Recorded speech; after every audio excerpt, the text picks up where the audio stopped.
I never sang when I was not well enough. Neither did I sing when I was doubtful of the condition of my voice. I simply went to bed and said there was no one in. Managers came, besought, pleaded, and entreated, but I was not well and I would not sing. Once in Vienna, I was singing in Lucia and had just begun the cadenza with the flute in the mad scene when my long, flimsy sleeve caught fire in the gas.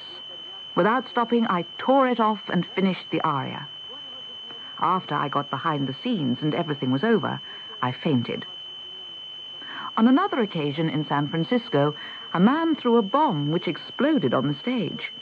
The audience rose in terror, and fearing a panic might ensue, I stepped to the front of the stage and began singing Home, Sweet Home. The audience resumed their seats, and quiet was restored. The great romantic love of her life, the tenor Niccolini, died on January the 18th, 1898. Exactly a year and a week later, on January the 25th, 1899, Patti married again, a Swede of high family, Baron Rolf Cederström. They lived quietly and happily together, and whenever they returned after a long absence abroad, there would be a choir of Welsh miners at Craig-y-Nos to welcome them home. In December 1905, when she was approaching her 63rd birthday, Patti was persuaded to make her first recording for the gramophone. Fred Geisberg of the Gramophone Company recalled the historic occasion. We soon discovered that every provision had been made for receiving us. 2 large bedrooms had been cleared and were placed at our disposal. Here we assembled our recording machine. We had a curtain over one of the doors, and through a hole projected the recording horn. The piano was placed on wooden boxes, and when Madame Patti entered the room, she peeped under the curtain to see what was on the other side. Do not imagine for a moment, however, that when we set up the recording machine, Madame rushed into the room to sing. Not a bit of it.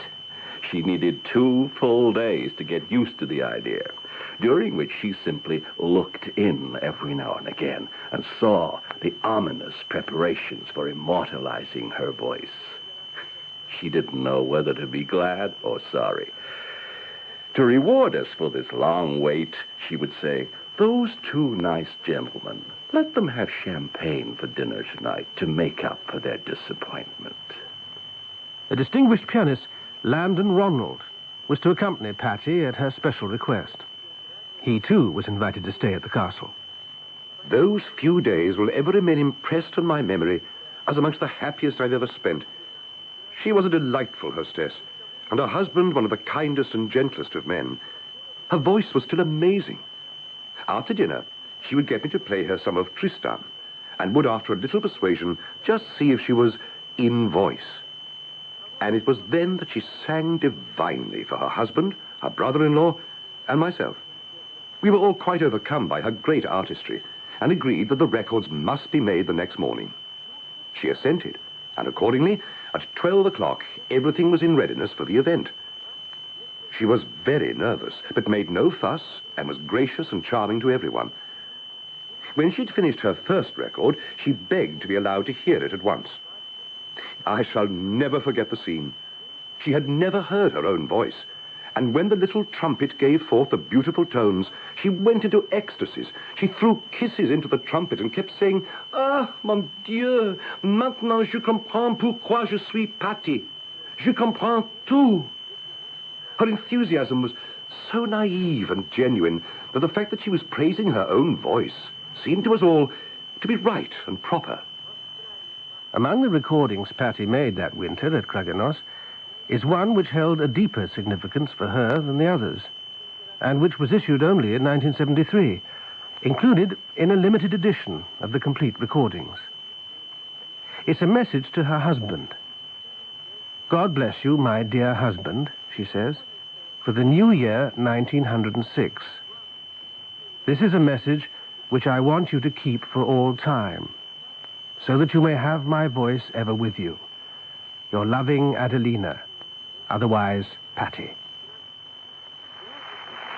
God bless you, my dear husband, for the new year 1906. This is a message which I want you to keep for all time, so that you may have my voice ever with you. Your loving Adelina, otherwise Patti.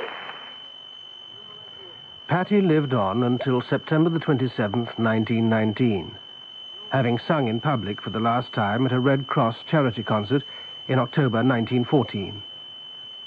But there had been a moving farewell concert at the Royal Albert Hall on December the 1st, 1906, less than a year after she made the only recordings we have of her.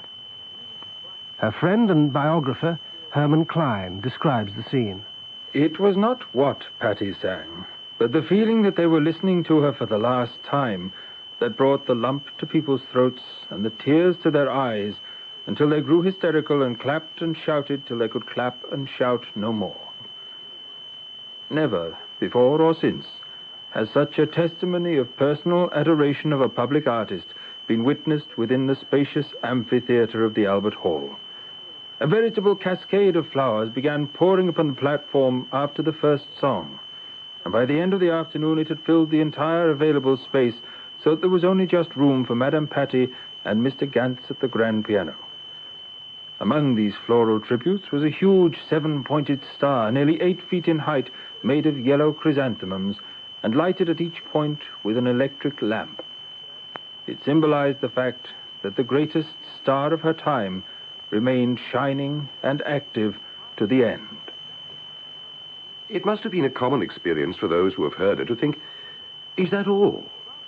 I could sing as well as that by just opening my mouth. Singing with her seemed indeed a perfectly natural human function, not an elaborately taught accomplishment. And her enunciation and diction remained marvelously finished after her voice had begun to show signs of age. Such signs were very few indeed, and as the years went by, anyone hearing the voice for the first time must have been entranced by its sweetness, freshness, and power. It was at the conclusion of my recital in Leeds that I first heard the news. A young journalist, hatless and breathless, rushed excitedly into my dressing room. Madame Tetrazzini, Patti is dead. What are your impressions of her death? My thoughts went swiftly back to the time of my London debut, when I first met the great Patti, and when she, noble soul, told me that I had won by merit the crown that she had laid aside. My father, when I was a child, had told me that she was a fine lady whose name was known all over the world as having the most wonderful voice. There were many queens, one in every country, he said, but there was only one Queen of Song, and wherever she went there were crowds of people who used to stand to hear her sing. She had lovely horses, lovely jewels, lovely palaces, and all the world loved and envied her.